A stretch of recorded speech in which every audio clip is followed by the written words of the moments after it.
우리가 살아가면서 누군가를 잘 안다고 생각했는데 사실은 내가 그 사람을 잘 몰랐다고, 그 사람 마음을 너무 몰랐다고 생각될 때가 있죠. 수십 년을 한 이불 속에서 살면서도 그 상대방의 진심을 나중에야 알게 되는 그런 부부도 있고요. 또 매일같이 얼굴을 대하는 직장인끼리도 또는 이웃끼리도 정말 내가 그 사람을 나는 안다고 생각했지만은 모를 때가 많이 있습니다. 그렇죠? 이처럼 안다는 것과 진짜로 안다는 것 사이에는 우리 생각보다 훨씬 깊은 간격이 있는 거예요. 오늘 우리가 함께 나눌 호세아 4장은 바로 이 질문을 하나님과 우리 사이에 조용히 그러나 아주 분명하게 던지고 있습니다. 너희가 정말 나를 아느냐? 이 질문은 오래전 이스라엘 백성들만을 향한 말씀이 아니라 지금 이 자리에 앉아서 함께 예배드리는 모든 분들에게 주시는 하나님의 질문입니다. 함께 본문을 펼쳐보겠습니다. 4장 1절 상반절 부분에 이렇게 말씀하고 있죠. 이스라엘 자손들아 여호와의 말씀을 들으라. 여호와께서 이 땅 주민과 논쟁하시나니. 하나님이 사람 앞에 서서 말씀하시는 거예요. 다정한 위로의 말씀이 아니에요. 분명한 우리를 진단하는, 마치 의사가 우리의 몸을 관찰하고 무슨 병이 있는지 진단하듯이 그렇게 진단하고 계시는 거예요. 의사가 우리 몸을 진단하기 위해서는 피도 뽑고요. 또 때에 따라서는 골수도 채취한다고요. 또 때에 따라서는 MRI 같은 많은 비용이 드는 그런 기계도 사용한다고요. 다 아픔이 있죠. 우리 몸에서 골수를 채취한다면 얼마나 그게 고통이 심하겠습니까? 또 MRI나 이런 첨단 기기들은요, 천문학적인 돈이 들어가는 거예요. 우리가 한 달은 아니겠지만 뼈 빠지게 일해서 번 돈을 한 번에 기계에다가 톡 털어 넣어야 돼요. 그게 다 아픔이잖아요. 그렇죠? 그렇지만 우리는 그 진단을 통해서 어떻습니까? 우리의 몸의 상태를 알 수 있는 것이죠. 마찬가지로 하나님께서 우리에게 지금 뼈아픈 진단을 주시는 이유는 뭐야? 우리가 영적으로 어떤 상태에 있는가 하는 것을 알게 하시려고, 깨닫게 하시려고, 그래야 우리가 어떤 상태에 들어가 있는지 알아야 그 처방도 확실하게 나오기 때문에 하나님께서 우리에게 지금 이 뼈아픈 질문을 던지시고 계시는 겁니다. 오늘 이 말씀이 좀 뼈아프게 다가오더라도 그 끝에는 반드시 좋은 것이 예비되어 있다고 하는 믿음을 가지고 함께 본문 속으로 들어가서 본문을 통해서 은혜를 나누겠습니다. 첫 번째 대지입니다. 하나님의 송사. 진실과 인애와 지식이 없는 땅이라고 말씀하고 있습니다. 그럼 다시 한번 우리가 이 본문 1절부터 3절 말씀을 한번 같이 읽어보도록 하겠습니다.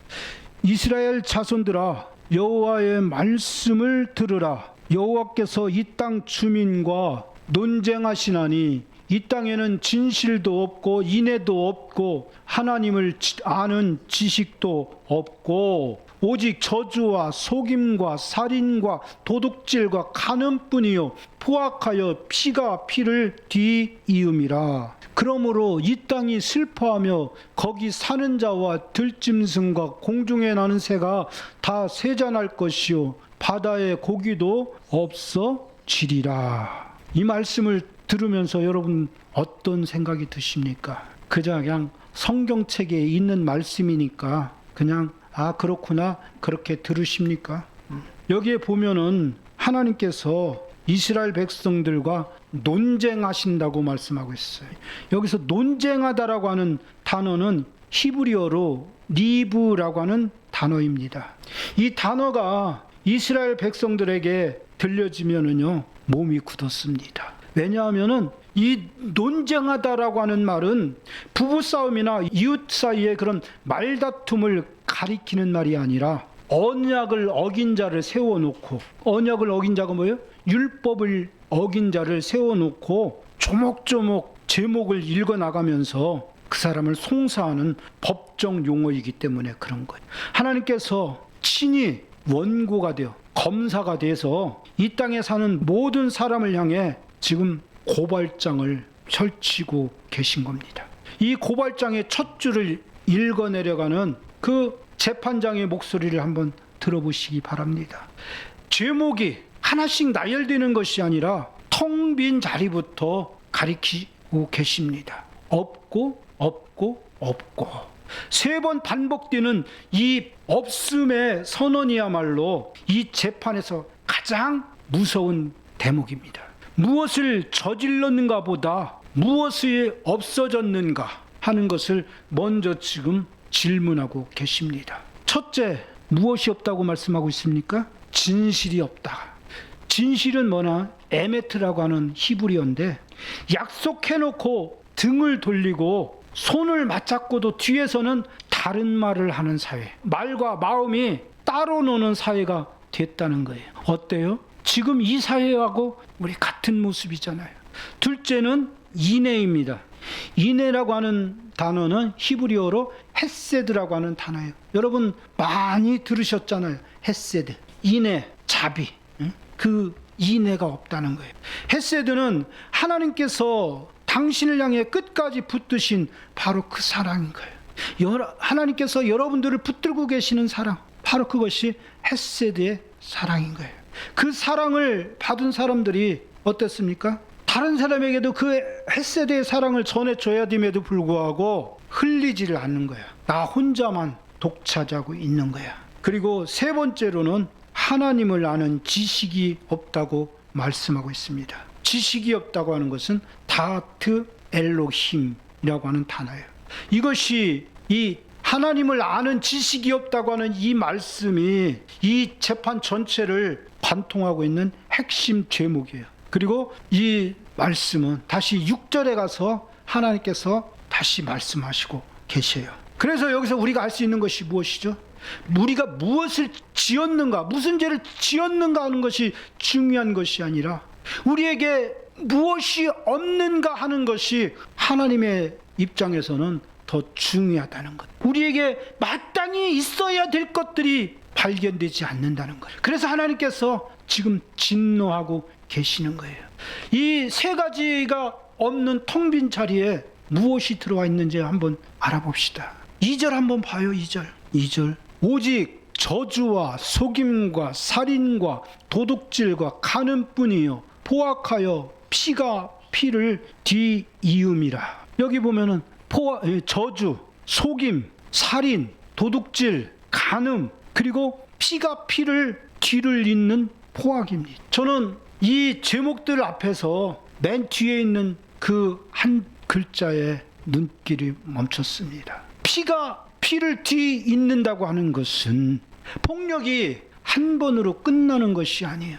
성경에서 피는 뭐예요? 피는 그 사람의 생명을 얘기하는 거예요. 그러면 그 사람의 피를 흘렸다는 것은 뭐예요? 그냥 맞아갖고 깨져서 피를 흘렸다는 걸까요? 그게 아니야. 생명이 땅에 쏟아졌다는 것, 곧 죽었다는 것을 얘기해요. 사망을 얘기하는 거예요. 그러면 피가 피를 뒤이었다는 하는 것은 살인과 살인이 끊임없이 행해지고 있다는 걸 의미하는 거예요. 하나님을 아는 지식이 빠져나간 자리, 하나님이 아는 지식이 빠져나간 그 자리에는 비워지지 않는다는 거예요. 반드시 무언가가 그 자리를 채운다는 거예요. 우리 안에서도 마찬가지죠. 그런데 지금 하나님께서는 뭐라고 말씀하시고 계셔요? 우리가 하나님을 알지 못함으로 말미암아 그런 죄악들이 난무하는 것으로 끝나지 않는다고 말씀하고 계셔요. 그게 바로 3절에 나오는 말씀이에요. 호세아서 4장 3절. 뭐라고 말씀하고 있어요? 그러므로 이 땅이 슬퍼하며 거기 사는 자와 들짐승과 공중에 나는 새가 다 쇠잔할 것이요 바다의 고기도 없어지리라. 사람의 죄 때문에 산과 들의 들짐승이 야위어 가고 하늘에 새가 떨어지고, 새가 왜 떨어져? 딸 기운이 없으니까 떨어지는 거. 바다의 고기가 자취를 감춰. 왜 바다의 고기가 자취를 감춰요? 바다가 오염되니까. 바다에도 생물이 살 수 없는 그런 환경, 그런 환경이라고 하면은 어떻겠어요? 사람이 먹을 게 있을까요? 없어요. 사람이 먹을 게 없으니까 들짐승도 먹을 게 없고 새도 먹을 게 없고 바다의 물고기까지 먹을 게 없어서 사라져버리는 정말로 지옥 같은 세상이 됐다는 거예요. 이 비슷한 기록이 어디 나오냐면은 창세기 3장에 나오는 거예요.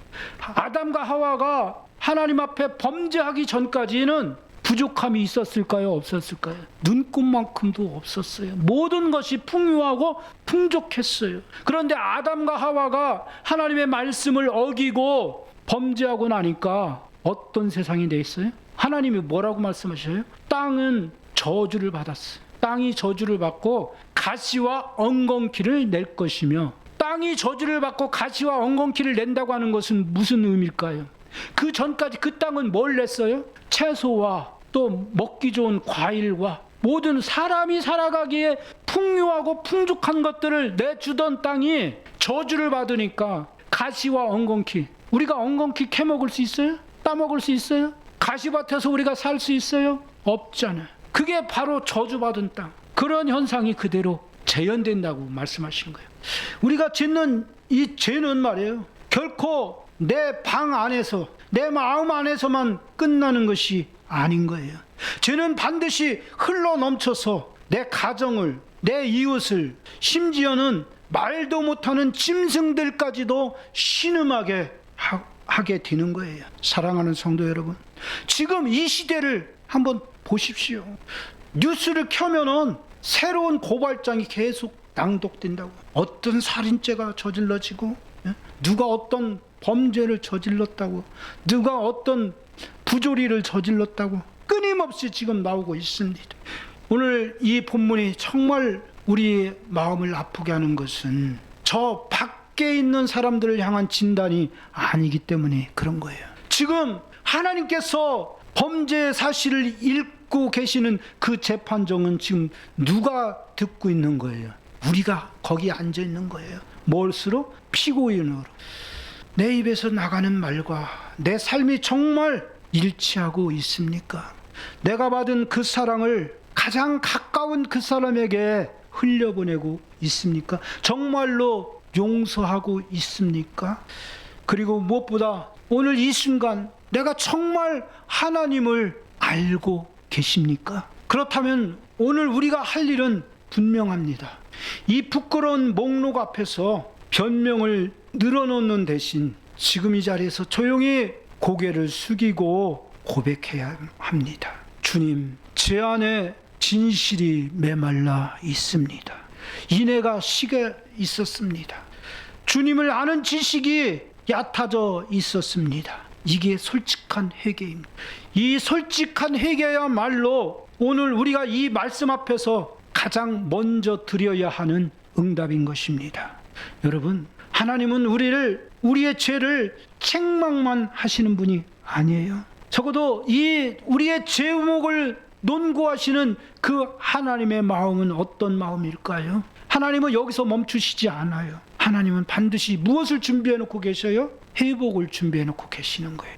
들짐승과 새와 물고기가 신음하며 쇠잔해 간다는 이 참혹한 선언 앞에서 우리 마음도 함께 무너져 내립니다. 그런데 놀랍게도 이 호세아서 안에는 이미 그 반전이 예비되어 있다는 거예요. 바로 앞 2장 18절에서 하나님은 스스로 이렇게 약속하십니다. 그날에는 내가 그들을 위하여 들짐승과 공중의 새와 땅의 곤충으로 더불어 언약을 맺으며, 지금 4장에서 신음하며 쇠잔해 가던 바로 그 짐승과 새가 회복의 그날에는 평화의 언약 속에서 다시 숨을 쉬게 될 것이라고 하는 축복의 말씀입니다. 회복의 말씀입니다. 사랑하는 성도 여러분, 하나님이 이 고발장을 펼치신 이유는 우리를 끝장내기 위해서가 아니십니다. 진실과 인애와 지식이 회복되는 그날 신음하던 땅도 다시 노래할 수 있다는 것을 미리 보여주시기 위함인 것입니다. 재판이 끝이 아니라 재판을 통해서 오히려 회복의 문을 우리에게 준비하고 계시다는 것입니다. 방금 드린 그 짧은 회개 고백 위에 하나님은 이미 마른 땅을 다시 채우실 축복을 예배해 두셨습니다. 두 번째는 제사장의 책임이 버려졌다고 말씀하고 있습니다. 4절과 5절을 보면은요, 그러나 어떤 사람이든지 다투지도 말며 책망하지도 말며 내 백성들이 제사장과 다투는 자처럼 되었음이라. 너는 낮에 넘어지겠고 너와 함께 있는 선지자는 밤에 넘어지리라. 내가 내 어머니를 멸하리라. 지금 제 앞에 카메라가 있습니다. 지금 카메라는 저를 비추고 있습니다. 지금 하나님께서 재판하시는 그 재판정에도 카메라가 설치되어 있습니다. 그런데 그 카메라가 방 청소가 이렇게 쫙 훑어나가다가 한 사람 앞에 멈춰 섭니다. 바로 제사장 앞에 멈춰 섭니다. 카메라는 제사장 얼굴을 비추고 있습니다. 그러면서 말씀하십니다. 내 백성들이 제사장과 다투는 자처럼 되었음이라. 이 말씀이 무슨 말씀이에요? 백성이 병든 것은 우연한 일이 아니라는 거예요. 병의 뿌리를 거슬러 올라가면 강단에 서 있던 그 사람과 맞닿아 있다는 것입니다. 여러분, 제사장이 무엇을 하는 사람입니까? 백성에게 거룩한 것과 속된 것과 먹어야 될 것과 먹지 말아야 될 것과 만져야 될 것과 만지지 말아야 될 것, 그것을 구분해 줄 수 있는 사람이, 가르쳐 줄 수 있는 사람이 재판장이죠. 말라기 2장 7절은 이렇게 말씀합니다. 제사장의 입술은 지식을 지켜야 하겠고 사람들이 그의 입에서 율법을 구하게 되어야 할 것이니 라고 말씀하고 있습니다. 백성의 눈은 언제나 제사장의 입술을 향해 있습니다. 목마른 사람이 우물을 찾듯이 백성은 그 입에서 나오는 생명의 말씀을 통해서 생기를 얻기를 소망하고 있는 것입니다. 그런데 그 생명의 말씀을 전해야 되는 제사장의 입술이 침묵하고 있습니다. 혹은 다른 말을 합니다. 그래서 5절에서는 이렇게 말씀하고 있습니다. 너는 낮에 넘어지겠고 너와 함께 있는 선지자는 밤에 넘어지리라. 낮이든 밤이든 빛이 있든 어둠이 있든 피할 곳이 없습니다. 넘어지는 것은 한순간의 실수가 아니라 지식을 저버린 그 길의 끝에서 반드시 마주치게 될 운명입니다. 사랑하는 성도 여러분, 저도 솔직하게 고백하겠습니다. 저는 이 말씀을 읽으면서 정말로 가슴이 찔렸습니다. 마음이 찔렸습니다. 제가 강단에서 전하는 한마디 말이 어떤 분에게는 평생의 신앙을 바꿔놓을 수 있기 때문입니다. 그런데 제가 다행히 바른 말을 했다고 한다면은, 바른 말을 해서 그 성도가 잘못된 길을 가다가 돌이킬 수 있다고 하면은 그것은 더없이 기쁜 일이겠지만은, 제가 성경을 잘못 해독해서 잘못된 말씀을 전해서 그분이 그 말씀을 듣고 그 말씀을 믿고 그 사람이 잘못된 길로 가게 됐다고 한다면은 그 죄는 누가 감당해야 됩니까? 바로 제사장인 말씀에 전하는 자가 감당해야 됩니다. 그래서 야고보서 3장 1절은 이렇게 말씀하고 있습니다. 선생된 우리가 더 큰 심판을 받을 줄 알라. 이 말씀이 결코 남의 말이 아니라는 거죠. 그러나 여러분, 이 말씀의 무게가 강단에서 말씀을 선포하고 있는 저 한 사람만의 문제겠습니까? 여러분들도 마찬가지예요. 여러분들도 누군가 앞에서는 말씀을 가르칩니다. 어떤 형식이 됐든 말씀을 가르치게 돼 있습니다. 그러면 여러분들이 잘못된 지식을 가지고 누군가에게 전해서 그 사람의 인생을 좌우할 수 있다고 한다면 그 책임은 여러분들도 또한 똑같은 무게로 감당해야 된다는 것입니다. 그러므로 오늘 우리는 각자 서 있는 자리를 돌아보면서 회개해야 합니다. 내가 가르치는 그 자리에서, 내가 본이 되어야 할 그 자리에서 혹시 하나님을 아는 지식을 소홀히 여기고 있지는 않았는지 솔직히 한번 생각해 봐야 합니다. 말씀을 가르친다는 것이 과연 입술로만 가르치는 것이겠습니까? 여러분들의 삶이 가르침입니다. 여러분들이 가르침을 받은 대로 말씀에 순종해서 그렇게 살아갈 때 누군가는 여러분들의 삶을 보고 본을 받아서 그렇게 살 것이기 때문입니다. 얼마나 중요한 말씀이겠습니까? 그렇기 때문에 우리는 하나님을 알아야 합니다. 하나님이 나를 통해서 무슨 일을 하시려고 하시는지 하는 것을 알아야 합니다. 우리가 그럼에도 불구하고 어떻습니까? 우리는 잘못 행하잖아요. 그렇잖아요. 우리는 어떤 때는 무너져 버려요. 그렇지만 우리가 무너졌다고 해서 그것이 끝이 아니라는 거예요. 하나님은 무너진 우리의 자리에 오셔서 우리를 다시 일으켜 세워주실 것입니다. 제사장이 넘어질 것이라고는 이 무서운 선언 앞에서 여러분 낙심하지 마시기 바랍니다. 하나님은 제사장이라는 직분 자체를 완전히 폐하신 것이 아닙니다. 오히려 이 무너짐의 자리 너머로 히브리서가 증언하는 참되고 영원한 대제사장 예수 그리스도를 예비하고 계셨습니다. 히브리서 4장 15절은 우리에게 이렇게 말씀하고 있습니다. 우리에게는 우리의 연약함을 함께 느끼실 수 있는 대제사장이 계시다고 말입니다. 사람이었던 제사장은 넘어졌지만 참 제사장이신 그분은 결코 넘어지지 않으셨습니다. 사랑하는 성도 여러분, 혹시 오늘 이 말씀 앞에서 나는 이미 내 자리에서 여러 번 넘어졌다는 자책이 밀려오십니까? 그렇다면 이 사실을 붙드십시오. 하나님은 넘어진 제사장을 완전히 버려두지 않으십니다. 그 자리에 참 제사장을 세우시는 분이십니다. 우리가 오늘 다시 그 지식을 붙들고 일어선다면 넘어졌던 그 자리가 오히려 은혜가 더욱 크게 드러나는 자리가 될 수 있습니다. 아멘. 다음에 세 번째입니다. 세 번째는 하나님을 아는 것이 생명을 얻는 것입니다. 하나님을 아는 것이 생명을 얻는 것입니다. 6절을 보십시오. 내 백성이 지식이 없으므로 망하는도다. 내가 지식을 버렸으니 나도 너를 버려 내 제사장이 되지기 못하게 할 것이요 내가 내 하나님의 율법을 잊었으니 나도 내 자녀들을 잊어버리리라. 재판장의 목소리가 여기서 한 옥타브 낮아집니다. 분노가 아니라 탄식입니다. 내 백성이 지식이 없으므로 망하는도다. 이 말씀을 어순을 바꿔서 그 원어에 나오는 어순으로 따지면 이렇게 말씀하고 있습니다. 망한다 내 백성이 지식이 없어서. 망한다 동사가 맨 앞에 튀어나와 있습니다. 마치 이 한마디를 참지 못하고 먼저 터뜨리신 것처럼 말입니다. 우리도 그러잖아요. 가장 먼저 하는 말이 뭡니까? 내가 가장 하고 싶었던 말이잖아요. 에? 주어 동사 다 빼버리고 내가 하고 싶은 말 먼저 던져놓고 그러고서 뒷말을 이어갑니다. 저도 설교하다 보면은 그렇게 많이 해요. 그래가지고 이 말이 꼬일 때가 상당히 많아. 왜? 마음이 앞질러 가니까. 원고는 제대로 써놓고 원고 순서보다 내가 하고 싶은 말 먼저 하는 거예요.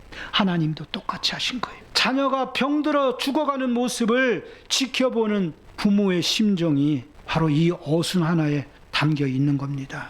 여기서 지식이라 번역된 이 단어 다트라고 하는 단어인데 우리는 그냥 지식이 없어 망하는도다 하면서 그냥 지나가거든요. 그렇죠? 여기서 나오는 지식이라고 하는 말, 다트라고 하는 이 단어는 그냥 시험 문제 풀 때 사용하듯이 그렇게 우리가 알고 있는 지식을 이야기하는 것이 아니에요. 여기에서 이 다트라고 하는 동사에서 뭐가 나왔느냐면은 야다라고 하는 단어가 나왔어요. 야다라고 하는 단어는 알다 그런 뜻이에요. 창세기 4장 1절에서 보면은 아담이 그의 아내 하와와 동침함에 바로 그 구절에 쓰인 단어가 이 야다라고 하는 단어입니다. 두 존재가 서로에게 완전히 열려서 숨기는 것 하나 없이 마주하고 있는 지식의 상태입니다. 알매의 상태인 거예요. 그러니까 하나님을 아는 지식이라고 하는 것은 책에 있는 보편적인 그런 것이 아니라 하나님의 숨결을 느끼면서 살아가고 있는 것을 이야기하는 거예요. 하나님이 나를 쳐다보고 계신다. 그런 느낌을 가지고 살아가는 거예요. 이름은 알아도 마음을 모르는 사람이 얼마나 많아요? 제가 성도님은 알아요. 그렇죠? 그런데 제가 저 마음을 알 수 있을까요? 저하고 같이 사는 분의 마음도 잘 몰라. 그런데 이름은 잘 알지 못하지만은 그 마음을 아는 사람이 있어요. 여러분, 이스라엘 사람들은요, 하나님을 잘 안다고 생각했어요. 그래서 늘 그들은 하나님의 이름을 입버릇처럼 불렀단 말이에요. 그런데 정작 그분의 마음을 알지 못했어요. 그래서 하나님께서 하시는 한마디가 우리 가슴을 찌르는 거예요. 내가 지식을 버렸으니, 몰라서 놓친 게 아니에요. 에? 알면서도 손을 놔버린 걸 얘기하는 거예요. 히브리어 마스라고 하는 단어는 버리다라고 하는 동사인데, 이 동사가 문장 안에서 사람과 하나님 두 주어로 쓰이고 있어요. 내가 버렸으니, 누가 버렸다고? 내가 버렸으니 나도 버리리라. 네가 먼저 버렸어. 그러니까 나도 버릴 거야.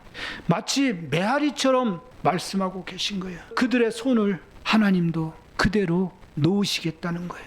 이보다 더 정확하고 이보다 더 아픈 심판이 어디 있겠습니까? 그 결과 어떤 일이 일어납니까? 내 제사장이 되지 못하게 할 것이요, 내 자녀들을 잊어버리리라. 그 후로 어떤 일이 일어났습니까? 주전 722년에 어떤 사건이 일어났습니까? 나라가 망한 거예요. 북이스라엘이 아수르에 의해서 나라가 망한 거예요. 한 사람이 지식을 버리면 그 사람만 넘어지는 것이 아닙니다. 그의 자녀까지, 다음 세대까지 함께 무너집니다. 부모의 신앙이 얕아지면 자녀의 신앙은 저절로 깊어지지 않습니다. 우리가 물려주지 않으면 다음 세대는 처음부터 다시 시작해야 하거나 어쩌면 아예 시작조차 하지 못할 수 있습니다. 사랑하는 성도 여러분, 망하는 도다라는 이 한 단어 앞에 잠시 멈춰보시기 바랍니다. 망하는 도다. 이스라엘이 무너진 것은 군대가 약해서가 아닙니다. 곳간이 비어서가 아닙니다. 하나님을 인격적으로 알지 못해서 그래서 망했습니다. 오늘 우리 교회도 마찬가지입니다. 교인 수가 적어서, 시설이 낡아서 흔들리는 것이 아닙니다. 우리 각자의 마음이 하나님을 향해 얼마나 깨어 있느냐, 거기에 우리의 생명이 달려 있습니다. 그리고 바로 그 자리에 오늘 설교의 제목이 서 있습니다. 하나님을 아는 것이 곧 생명을 얻는 일이 되는 것입니다. 그러므로 사랑하는 성도 여러분, 더 이상 미루지 마시기 바랍니다. 오늘 이 자리에서 돌이키시기 바랍니다. 우리가 버렸던 그 지식을 지금 이 순간 다시 붙잡겠다고 마음으로 고백합시다. 주님, 제가 지식을 버렸습니다. 오늘부터 다시 힘써 주님을 알겠습니다. 이 한마디의 결단이 오늘 우리의 운명을 바꾸게 될 것입니다. 그러나 버린 것을 다시 붙들면 그 상응성은 거꾸로 흐릅니다. 내가 버렸으니 나도 버리리라는 이 무서운 상응성의 원리를 기억하십니까? 그런데 사랑하는 성도 여러분, 바로 이 원리가 반대 방향으로 동일하게 작동합니다. 이어지는 6장 1절에서 하나님은 백성의 입술을 빌려 이렇게 외치게 하십니다. 오라, 우리가 여호와께로 돌아가자. 여호와께서 우리를 찢으셨으나 도로 낫게 하실 것이요, 우리를 치셨으나 싸매어 주실 것입니다. 그리고 3절에 그러므로 우리가 여호와를 알자, 힘써 여호와를 알자. 우리가 버렸던 그 지식을 다시 힘써 붙들면 하나님도 다시 그 얼굴을 우리에게 향하십니다. 심판의 상응성이 정확했듯이 회복의 상응성도 그만큼 정확합니다. 사랑하는 성도 여러분, 그러니 오늘 이 말씀은 정죄로 끝나는 말씀이 아닌 것을 분명히 기억하시기 바랍니다. 우리가 지식을 버렸던 그 자리에서 돌이켜 다시 하나님을 힘써 알아가기 시작하는 그 순간 하나님께서 예비하신 축복의 은총이 바로 이 자리로부터 다시 흘러 들어오기 시작할 것입니다.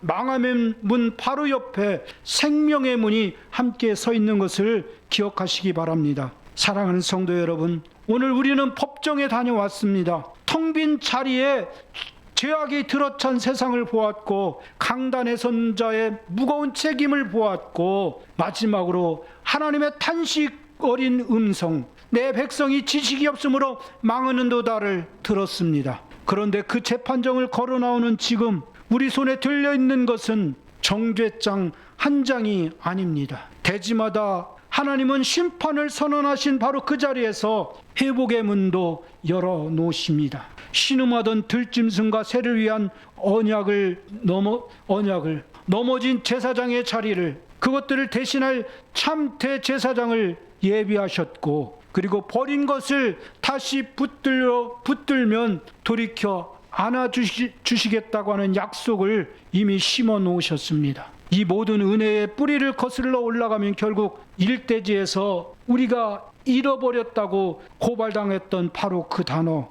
헤세드로 이어집니다. 하나님은 우리의 헤세드 없음을 고발하시면서도 정작 당신의 헤세드는 단 한순간도 거두지 않으셨습니다. 이 재판 전체가 사실은 헤세드를 잃어버린 백성을 향해 여전히 헤세드로 다가오시는 하나님의 마지막 손짓이었던 것입니다. 여러분, 늦지 않았습니다. 망함의 문 옆에 생명의 문이 지금 열려 있습니다. 오늘 이 자리에서 다시 그분을 향해 몸을 돌이키는 우리 모두가 되기를 간절히 축원합니다. 기도하겠습니다.